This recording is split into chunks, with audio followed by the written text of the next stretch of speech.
Bom, pessoal, então agora a gente vai fazer alguns exemplos, tá? Usando essa teoria que a gente estudou por último, do polinômio de Taylor de ordem n de uma função, tá bom? Em torno de um ponto x0.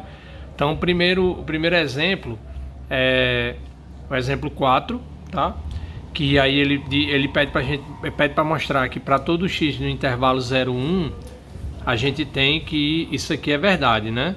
Essa diferença aqui é em módulo, é de x menos esse polinômio, é menor ou igual do que 3 sobre n mais 1 fatorial vezes x elevado a n mais 1, tá? Bom, se a gente lembrar do exemplo anterior, da última aula que a gente calculou lá o polinômio de ordem 4 para a função e elevado a x, tá? Ele tinha justamente esse formato, né?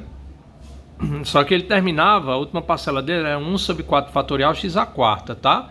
Então, com isso a gente observa que nesse caso, esse polinômio aqui, ó, essa expressão é o polinômio de Taylor de ordem n para a função exponencial e elevado a x. Porque se a gente continuar com aquele mesmo raciocínio lá aliás, é só lembrar da definição, né? Mas se a gente lembrar do exercício, é só a gente observar que a gente for calculando, aumentando a ordem daquele polinômio que a gente tinha encontrado, o que vai acontecendo é que aqui vai aparecer, em relação ao que a gente tinha na última situação, uma outra parcela com 1 sobre... se a gente fizer até um certo n, né, vai aparecer 1 sobre n mais 1 fatorial x elevado a n mais 1. Tá? Então, no caso aqui, essa expressão é o polinômio de Taylor de ordem n da função exponencial, né, elevado a x, em torno do ponto x igual a 0, né? Tá? Porque é só a gente lembrar que lá no exercício também a gente encontrou para o caso em que o x0 era 0. Porque se fosse um outro valor, ficaria esses camaradinhas aqui, elevado a essa potência, mas ficaria x menos o valor do ponto, tá? Bom, dessa forma, se a gente lembrar do resultado que a gente calculou lá, do polinômio de Taylor, melhor dizendo, com o resto de Lagrange, quando a gente calcula o polinômio de Taylor até uma certa ordem n, a gente viu lá que a função, né, a função f de x, essencialmente em torno do ponto x0, o polinômio, a f é justamente quem?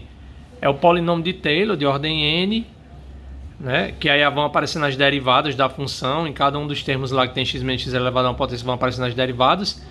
E o e de x a gente tem que ele pode ser expresso em termos da derivada de ordem n mais 1 para um certo x barra que está no intervalo lá de extremos, no intervalo aberto de extremos x0 e x, tá? Então, ou seja, essa desigualdade aqui, para a gente obtê-la, o que é que a gente vai fazer? Justamente vai usar o resultado, porque se a gente observar, né, como fala o item A, justamente o item A, se a gente calcula as derivadas dessa função até a ordem n mais 1, todas elas vão dar iguais ao próprio e elevado a x, certo? Além disso, a gente sabe que para essa função, né, em torno do x0 igual a 0, como eu já falei, o polinômio de Taylor de ordem n é dado por isso aqui, que é justamente essa expressão que aparece aqui na diferença, tá? Então, pelo resultado que a gente viu lá da fórmula de Taylor com o resto de Lagrange, quando a gente faz e de x, o e de x, que é a nossa função, é justamente isso aqui, ó, mais isso, onde esse x barra é um número que existe, né, no caso aqui no intervalo entre 0 e o x, que a gente escolhe, no caso aí do intervalo 0, 1, tá? E claro, quando a gente colocar isso aqui em módulo, fica igual a módulo disso aqui, certo? Que no caso, como está entre 0 e 1, vai ser positivo, mas enfim. Então, o que a gente vai observar agora é o seguinte: quando eu passar um módulo, então, né, como eu falei, ficaria o módulo disso igual ao módulo disso aqui, que vai dar a própria expressão, porque isso aqui é positivo, o x está entre 0 e 1, então x elevado a n mais 1 é positivo, e a derivada de ordem n mais 1 de elevado a x é elevado a x, que é sempre positivo, né? Só que a gente não quer que o módulo, a gente quer mostrar que o módulo dessa diferença não é igual a isso, que a gente sabe pelo teorema, né? Que a gente quer mostrar menor do que isso aqui. Então, na verdade, o que a gente vai fazer? Aqui, né, quando a gente substituir pela expressão correspondente, vai ficar e elevado a um certo x barra, tá? Onde esse x barra também vai estar nesse intervalo. Na verdade, ele vai estar no intervalo de 0 até x. Então, é um intervalo um pouquinho menor do que, de comprimento menor do que 1, tá bom? Aí, o que a gente vai fazer é justamente observar que essa derivada ela é limitada, porque aí ela sendo limitada, a gente usa justamente aquele exemplo anterior, né? Que também a gente já podia pensar nisso de forma direta, que a diferença da f com o polinômio de Taylor de ordem n é menor ou igual do que m sobre n mais 1 fatorial, aí lá era x menos x elevado a n mais 1. No caso, x0 é 0, né? Então fica isso, e o x é positivo. E aí a gente teria que só encontrar quem é esse m que limita a derivada de ordem n mais 1. Bom, mas aí observa, ó, a derivada de ordem, como eu disse, n mais 1, para qualquer x aqui, qualquer x, na verdade, é elevado a x, tá? Agora, se o x está variando nesse intervalo, o menor valor que esse termo vai assumir no caso seria o e elevado a 0, que é 1, ou seja, é maior ou igual que 0. Na verdade é maior, né? E o maior valor que essa expressão assume nesse intervalo é quando o x for 1, que vai ficar o e. Ou seja, essa derivada, né, a derivada de ordem n mais 1, para qualquer x aqui, ela é maior do que 0 e menor ou igual do que e. O e, pessoal, é 2,71 alguma coisa, ou seja, é menor do que 3. Então, com isso a gente observa que essa derivada de ordem n mais 1 da nossa função, para qualquer x aqui, ela é maior que 0 e menor do que 3. Como ela é positiva, né, um número positivo, então a gente pode pegar esse 3 como sendo o nosso m. Porque como ela é positiva, o módulo dela também vai ser menor do que o 3. Tá? Então, aí, justamente o que a gente vai fazer é substituir isso nessa outra expressão considerando o módulo, tá? Que é justamente isso aqui, ó. Passa o módulo, aí ficaria igual lá o módulo da derivada de ordem n mais 1 x bar sobre n mais 1 fatorial x elevado a n mais 1, que dá o próprio número que é positivo. Como a derivada ela era menor ou igual, para qualquer x 0 ela é menor do que 3, então essa última expressão, né, aqui sendo f n mais 1 x barra, como o x barra também está no intervalo 0, 1, vai ser menor do que isso aqui, porque o numerador, né, ele é menor do que 3. Tá? E aí a gente chega justamente na expressão que nos pede lá, né? O enunciado, tá? Bom, aí o item B pede para a gente avaliar o valor do número E com erro em módulo inferior a 10 a menos 5, tá? Então o que a gente vai fazer é justamente achar esse valor a partir do que a gente encontrou no item A. A gente vai usar o item A para responder isso aqui. Bom, aí como é que a gente vai fazer isso no item B? É só a gente lembrar do que a gente obteve lá no item A. E no caso, como a gente quer o E, a gente obtém o número E a partir dessa expressão fazendo x igual a 1. Então, tomando x igual a 1, né? Porque lá também no item A está dentro do que a gente pode usar, porque era para todo x no intervalo de 0 a 1, tá? Então vai ficar E, e aqui onde tem x a gente vai substituir por 1, vai dar isso aqui, certo? Isso vai ficar menor do que 3 sobre n mais 1 fatorial, porque o x é 1, então aqui vai dar 1, tá? Bom, aí, então, o que a gente quer, então aqui o que está mostrando isso, né? É que a diferença do número E pelo seu polinômio de Taylor, o resultado que eu obtenho no polinômio de Taylor quando eu calculo ele para x igual a 1, né? A diferença entre os dois valores é menor do que isso aqui. Isso aqui é justamente nosso erro, né? Um limitante para o erro, tá?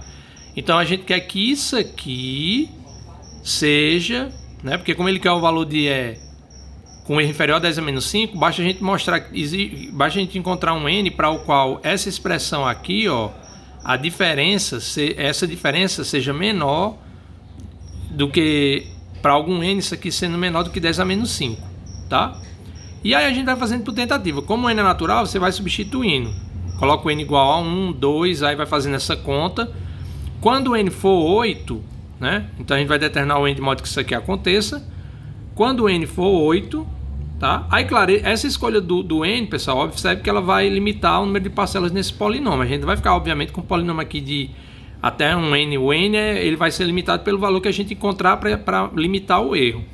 Então, quando a gente for fazendo essa conta, a gente vai observar que para n igual a 8, isso aqui vai ser menor do que isso. Na verdade, vai ser bem menor. Eu não lembro agora de cabeça a conta, mas é um número bem menor do que 10 a menos 5, tá?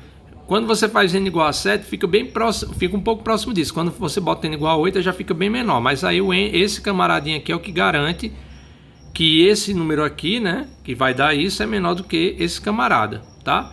Então, como n é 8, lá na expressão do polinômio, né, essa nossa expressão aqui, vai até essa parcela com n igual a 8, tá? E aí vai ficar isso aqui menos essa soma menor do que 10 a menos 5. Ou seja, a gente tem com isso, né, que o número e vai ser aproximadamente, como aqui é 1 mais 1 e 1, a gente soma, vai ficar 2. Então aí vai ser aproximadamente 2, aí mais 1 sobre 2 fatorial, que é a mesma coisa que 2, 1 sobre 3 fatorial, até 1 sobre 8 fatorial, com erro inferior a 10 a menos 5, tá? Então, na verdade, aquela expressão do item A, que é essa aqui, né, ela permite que a gente possa calcular um valor aproximado para E elevado a qualquer número entre 0 e 1, tá? Com um erro predefinido, né? Esse erro vai ser justamente um n que a gente vai encontrar tal que essa expressão vai ficar menor do que essa precisão, esse erro que a gente quer, né, que seja esse valor que a gente quer que seja menor, tá? E obviamente que isso vai limitar a quantidade de parcelas que esse polinômio vai ter, certo? Então esse é o primeiro exemplo.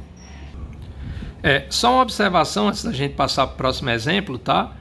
É que, na verdade, aquela desigualdade que a gente conseguiu no item A, ela permite mostrar que, de fato, o número E, ele pode ser obtido como limite dessa expressão aqui, ó, quando n vai para mais infinito, tá? Porque se a gente lembrar lá da desigualdade, né, a gente tem que esse número aqui menos isso, certo?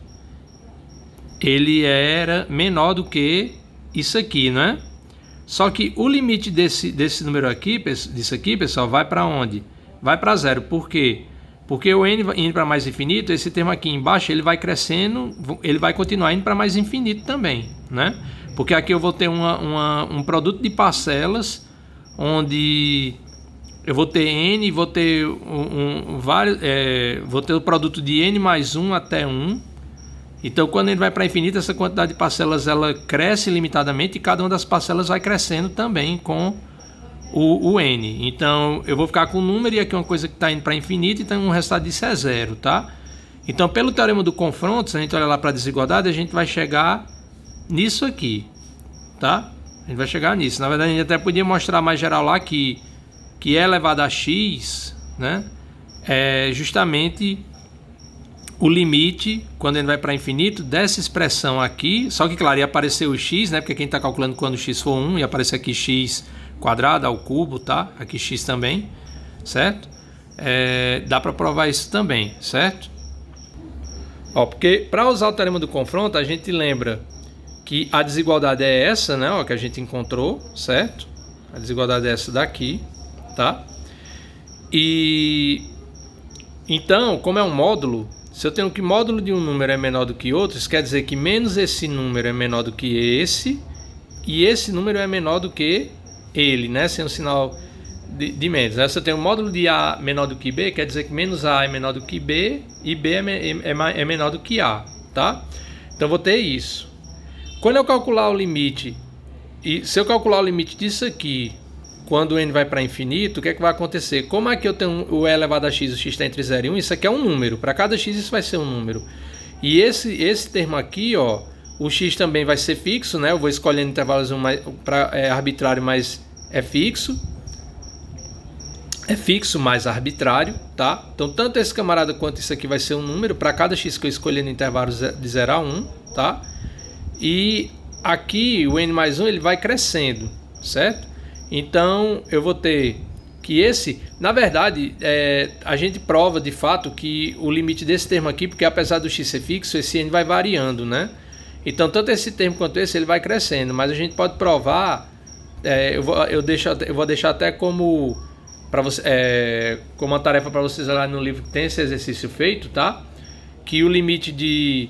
Lá é x elevado a n sobre n fatorial quando n vai para mais infinito, isso é zero, tá? Mas vale, obviamente, como é n mais 1 aqui, n mais 1 aqui também vale. Então, quando a gente calcular o limite dessa expressão quando ele vai para mais infinito, isso vai dar zero.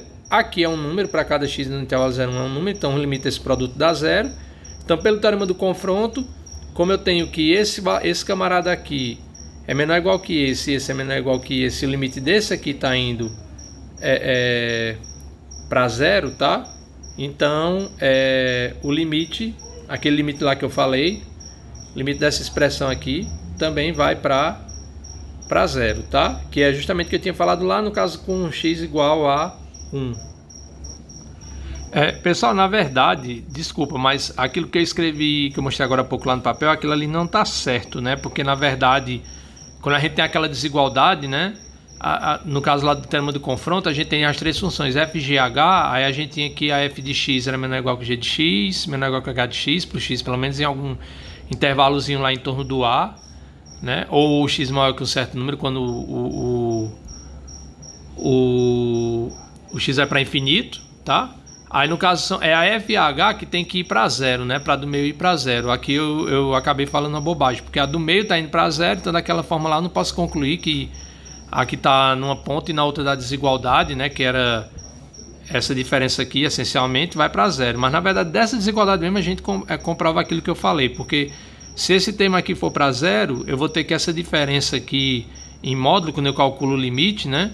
O limite disso vai ser menor ou igual que o limite disso pela conservação do sinal, né, do limite. Como esse aqui está indo para zero, a gente vai ter que o limite disso aqui também vai ser zero, porque esse termo ele é positivo, né? Tá? E seria menor ou igual que zero, né? Mas como ele é positivo tem que ser zero. E aí obriga que esse termo, o limite desse camarada seria igual... aliás, desculpa, o limite desse termo, que é o que depende do n, seria igual a isso aqui, porque eu falei agora há pouco, tá bom? Foi um equívoco meu, desculpem, tá? Pronto, agora a gente vai provar um outro exemplo que a gente vai usar esse polinômio de fórmula de Taylor, né, para resolver um problema, é para mostrar, por exemplo, que uma coisa que pode ser utilizada é para mostrar que um determinado número é irracional. No caso aqui, a gente vai mostrar que o número e é irracional, tá? Bom, aí a gente vai provar supondo que tal número pudesse ser racional, tá? Então, se o e fosse racional, a gente tem que iria existir dois inteiros positivos, né? Porque o e é um número positivo, tá? Dois inteiros positivos a e b, tal que o e seria a sobre b, tá? Então, a ideia é que a gente vai usar o que a gente fez no exercício anterior, no exemplo anterior, tá? Porque a gente sabe que vale isso aqui, certo? Mas também a gente tem que... como essa diferença é em módulo, a priori a gente não sabe se o e ele é maior do que... esse valor quando eu obtenho nessa aproximação, se esse número é maior do que esse ou menor. Porque como isso aqui é em módulo... Pode ser que quando eu olho para essa diferença ser um módulo, ela pode ser tanto positiva como negativa, tá? Mas de fato, esse camarada aqui, o E, ele é maior do que essa soma, tá? Por quê? Porque aí é só lembrar lá da expressão que a gente obteve, ó, do outro exemplo, certo? Que o E elevado a x menos isso é isso aqui, não é? Então, quando eu pego o x igual a 1, aí vai dar justamente aquela diferença lá que a gente tem. Só que quando o x é 1, aqui vai dar 1, aí vai ficar a derivada, né, de ordem n mais 1 de elevado a x calculado em 1x barra sobre n mais 1, certo?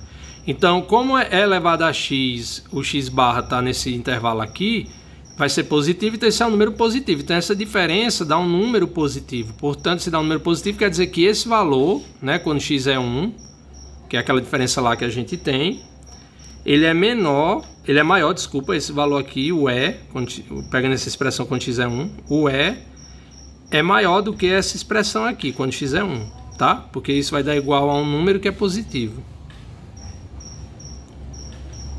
Certo? Então a gente tem isso aqui, e essa diferença, pelo resultado anterior do item B, é menor do que isso aqui, tá? Aí o que a gente vai fazer a partir daquela desigualdade, pessoal, é passar o E para o outro lado, né? Porque como eu tenho aqui o E... Por isso que eu fiz aquela observação, porque a gente vai olhar justamente para essa diferença, tá? E vai observar que se eu pegar a diferença do E com esse camarada, por um lado ela é menor do que isso aqui, por conta lá da desigualdade que a gente tinha em módulo, né? Mas como a gente sabe que observou que o E é maior do que isso, então essa diferença ela é positiva, né? Então a gente pode tirar um módulo, de modo que ainda vai ter que isso aqui é menor do que isso, e é positivo, né? Porque o E que eu estou substituindo por esse A sobre B, que eu estou considerando que pode ser assim, ele é maior do que isso aqui. Então essa diferença ela é positiva e continua sendo menor do que isso aqui, tá? Aí qual é a ideia agora? A ideia, observem que esse número aqui, ele é essencialmente um número racional, né? Só que dependendo do valor do n que a gente tome, ele pode ser um número racional maior do que 1 ou menor do que 1, né? No caso aí eu estou olhando para o 1, seria em particular um número racional que pode ser maior do que 1, menor do que 1. Se o n for 1, né? Se o n for 1, então isso aqui vai dar 3 meios. Se o n for 2, dá exatamente 1. Não, desculpa. Se o n for 2, isso aqui vai dar 3 sobre 6, né? Que dá 0,5. Então, para um n maior do que 2, esse camarada ele é menor do que... para um n maior ou igual a 2, ele já é menor do que 1, tá? Então, o que a gente vai fazer aqui, ó? A ideia é que a gente multiplique. Só que, claro, esse n, à medida que eu aumento aqui, esse número ele vai se tornando muito, muito maior, né? Por conta do fatorial. Então, a ideia é que a gente manipule essa desigualdade de modo a observar, porque como eu tenho que aqui é um número racional e aqui é uma soma de números racionais, né? E aqui também, se não dá para eu fazer alguma manipulação aí, por exemplo, para obter que esses números racionais são números inteiros, tá? Ou melhor dizendo, a ideia aqui é manipular de modo que a gente melhore um pouco essa expressão. Tira esse fatorial daqui, tá? Para ficar até mais fácil de lidar, fazer conta. Então, a maneira mais fácil de fazer isso é se a gente multiplicasse aqui por...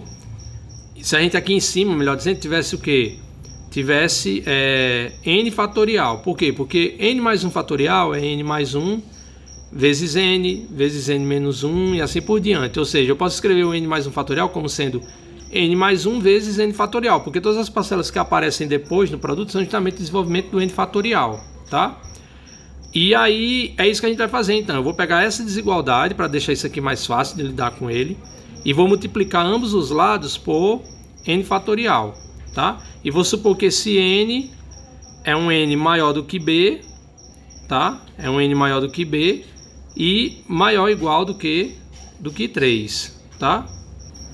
Por quê? Por que eu vou fazer isso? Porque, observe, quando eu multiplicar, né, ambos os lados da desigualdade, aqui continua 0, aí vai ficar n fatorial vezes essa diferença, que vai ficar isso aqui menos isso, e aqui vai ficar justamente o n fatorial multiplicando, aí vai dar justamente 3 sobre n mais 1, tá? Só que aí a gente vai pegar um n maior do que b, a gente vai já entender o porquê, porque, observem, se esse n fatorial, eu tenho aqui esse número racional, né? Isso aqui, pessoal, vão ter situações em que esse número vai ser um número inteiro. Quando é que isso vai ocorrer? Quando o n for maior do que o b. Porque quando o n for maior do que o b, quando a gente for desenvolvendo a expressão do n fatorial, vai aparecer um termo no produto que é justamente o b. Né? Por exemplo, se esse b fosse 4 e o n for 6, então quando eu desenvolvo 6 fatorial vai ser 6 vezes 5 vezes 4, então eu posso cancelar. Então por isso que a gente vai pegar o n maior do que o b, porque aí nessa expressão aqui eu sempre vou poder, quando eu desenvolver o n fatorial, vai ter um termo igual ao b e aí eu cancelo. Então na verdade isso aqui vai dar um número inteiro, tá? E aqui, quando eu desenvolver esse produto, vai ficar n fatorial mais n fatorial, aqui vai ficar n fatorial sobre 2, n fatorial sobre 3 fatorial e assim por diante. Bom, aí aqui vai ficar o número inteiro, que o n fatorial é um número inteiro positivo, na verdade é um número natural, tá? Aqui também, e cada uma dessas parcelas também. Por quê? Porque em cada uma delas, quando eu desenvolver o n fatorial, vai ter um termo igual ao denominador, que, aliás, eu vou desenvolver até chegar nessa parte, né? Então, de novo, se o n aqui fosse 5, o n fosse 5, então eu vou ter aqui 5 fatorial seria 5 vezes 4 vezes 3 vezes 2, aí eu cancelo 2 com 2. Aí seria aqui 5 vezes 4, desenvolveria 5 vezes 4 vezes 3 fatorial. Eu não preciso escrever vezes 3 vezes 2, porque aí eu vou simplificar com esse camarada. Ou você desenvolve o denominador e ia ver que é cancelado do mesmo jeito. De modo que em cada parcela dessa, esse denominador ele vai sumir, porque eu vou poder cancelar com o termo do produto lá do numerador. E isso aqui vai ficar uma soma de números inteiros, números naturais, que vai dar um número natural. Então, quando eu faço essa multiplicação por esse n fatorial, né, o n maior que b e maior ou igual que 3, porque aí fazendo n maior ou igual que 3, eu vou ter justamente que esse número aqui vai ser menor do que, no caso aqui, se o n for maior do que 3, a gente vai ter isso, maior ou igual que 3, tá? Tá, porque justamente isso aqui, ó, se o n for maior ou igual que 3, então quando eu somo 1, de ambos os lados, eu vou ficar com isso aqui, e consequentemente 1 sobre n mais 1 é menor ou igual do que 1 sobre 4. Se eu multiplicar por 3 de ambos os lados, continua a desigualdade, né? Então a gente vai ter aquilo lá. E a questão de que isso aqui, como eu falei, é um número, na verdade, natural, né? É inteiro, como é positivo, na verdade não é um número natural. Porque o b ele comparece no desenvolvimento de n fatorial, como a gente está considerando que o b é maior do que o n é maior do que o b, porque aí eu vou ter que o desenvolvimento desse camaradinha vai ser isso aqui, ó, vai ser n menos 1, aí vai aparecer, né, como o n é maior do que o b, vai aparecer o b no desenvolvimento até 1. Então quando a gente fizer essa divisão, dividir esse produto por b, vai ficar a vezes essa expressão aqui do n fatorial, só que omitindo-se o termo do b, porque eu vou justamente simplificar. Quando a gente coloca esse acento circunflexo, muitas vezes nos textos matemáticos, quer dizer que naquele produto você está omitindo esse termo aqui, tá? Aí a gente tem justamente isso. Como eu falei lá, que aquele número a n fatorial sobre b, né?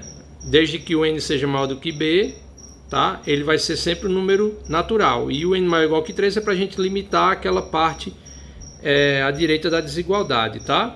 E aí, claro, ó, quando eu faço o 3, aquele outro que eu falei, 3n fatorial sobre n mais 1 fatorial, vai dar isso aqui, que aí vai dar justamente a desigualdade que a gente quer, né? Porque isso aqui vai dar isso, que aí a gente já tem que é menor do que isso aqui, e por sua vez esse número ele é menor do que 1, tá?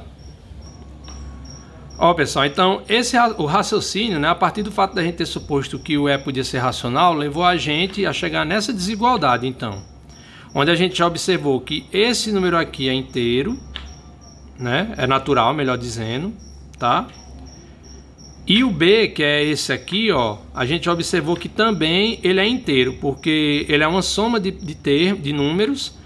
Esses dois primeiros aqui vão dar igual a n fatorial, quando a gente multiplicar, então são números naturais, inteiros positivos, e cada um desses aqui vai ser um número inteiro positivo, porque eu vou cancelar o denominador com a parte correspondente no desenvolvimento do n fatorial, tá?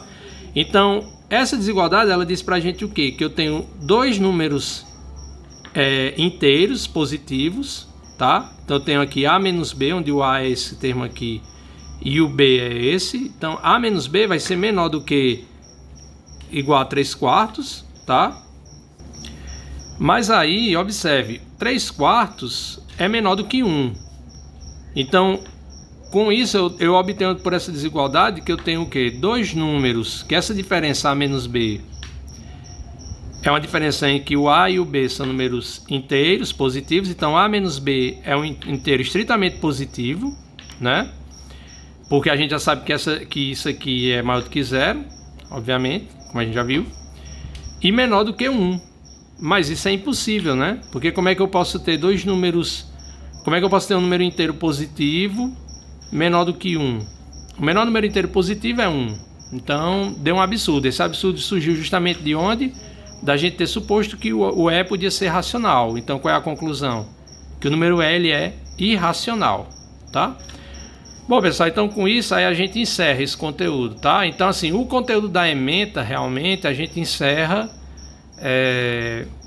nesse vídeo. Só que como eu falei para vocês, né, ressaltando, eu ainda pretendo fazer mais uns vídeos para falar só a parte introdutória de sequências e séries, certo? E também eu vou ver se eu faço uma outra aplicação usando a fórmula de Taylor. Até quando a gente vai falando lá de sequência e série, O que a gente vai ver também que essa fórmula de Taylor permite também que a gente possa aproximar o valor de certas integrais que a gente não consegue calcular, apesar da gente saber que elas existem, né? Tá? Como por exemplo, se a gente pegar a integral, qualquer intervalo, aí, sei lá, de 0 a 1, de e elevado a x ao quadrado dx. A função exponencial ela é contínua, x ao quadrado é contínua, então a composição elevado a x ao quadrado também é contínua, mas essa integral vai existir, mas a gente não consegue calcular usando o teorema fundamental do cálculo.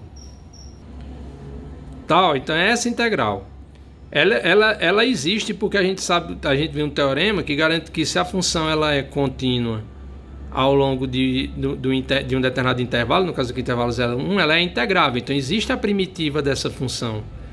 E pelo teorema fundamental do cálculo seria essa integral, a primitiva calculada no 1 menos ela calculada no 0. Mas o grande problema é justamente a gente descobrir quem é essa primitiva, que a gente chama geralmente de f grande, né? Então aqui seria isso, onde essa f grande aqui, ela é justamente a primitiva a f de x, ela é igual à integral indefinida de x ao quadrado dx. Certo? Que existe, porque essa função aqui ela é uma composição de funções contínuas em qualquer intervalo, em particular no intervalo 0, 1, então ela é uma função contínua. Mas a gente não consegue calcular usando nenhuma daquelas técnicas que a gente estudou. Na verdade, ela não é possível de ser resolvida usando nenhuma técnica de integração. O máximo que a gente consegue é calcular isso aqui de forma aproximada. E uma das maneiras de fazer isso é usando a fórmula de Taylor para essa função aqui, para o e elevado a x ao quadrado. Então eu vou, depois, ao longo dos próximos vídeos, vou resolver esse exemplo também, tá? Mostrar que é possível pelo menos aproximar o valor dessa integral. Beleza, pessoal? Então, até a próxima.